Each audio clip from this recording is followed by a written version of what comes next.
नमस्कार साथियों, परिमाल के विवाह के इस एपिसोड में आपका स्वागत है। चलते हैं, लड़ाई चल रही है, देखते हैं आगे क्या होता है। राजा वासुदेव ने तोपें फिर से चालू कर दी। आकाश में फिर धुआंधार होने लगी, फिर बंदूकें आग उगलने लगी। आकाश फिर भयानक गर्जाओं से भर गया। पग पग पर सैनिकों की लाशें बिछ गईं। थोड़ी थोड़ी दूर पर हाथी और ऊँटें गिरे हुए थे। वीरों के सिर भूमि पर लुढ़कने लगे। पगड़ियाँ रक्त में तैरने लगीं। खून में तैरते दुसाले मछलियों से दिखाई पड़ रहे थे। कोई कोई घायल सिपाही मरे हुए सिपाहियों के नीचे दबे पड़े थे। कोई उठकर भागना भी चाहे तो उठ नहीं पा रहे थे। जब कोई हाथी घायल होकर भागने लगता तो नीचे पड़े घायलों को रौंदकर मौत के घाट उतार देता। तीर, तलवार और गोलियां ऐसे चल रही थीं मानो सावन में मूसलाधार वर्षा हो रही हो। राजा वासुदेव ने भी तलवार का जोरदार वार किया तो तलवार की मूठ हाथ में रह गई। तलवार टूटकर नीचे गिर गई। फिर सांग उठाकर फेंका तो हाथी पीछे हट गया। वार खाली गया।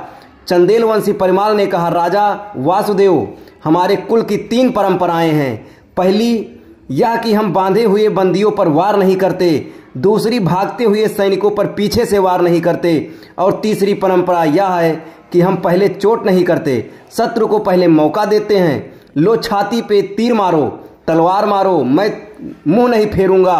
अपनी मनचाही कर लो, कहीं फिर पछताना न पड़े। राजा वासुदेव ने सांग का भारी वार परिमाल पर कर दिया, परंतु हाथी हट गया और वासुदेव का वार खाली गया। मां शारदे ने परिमाल पर कृपा कर दी। सांग धरती पर गिरी और गहरा गड्ढा कर दिया। तब वासुदेव ने सोचा, जाको राखे साइयाँ, मार सके ना कोई।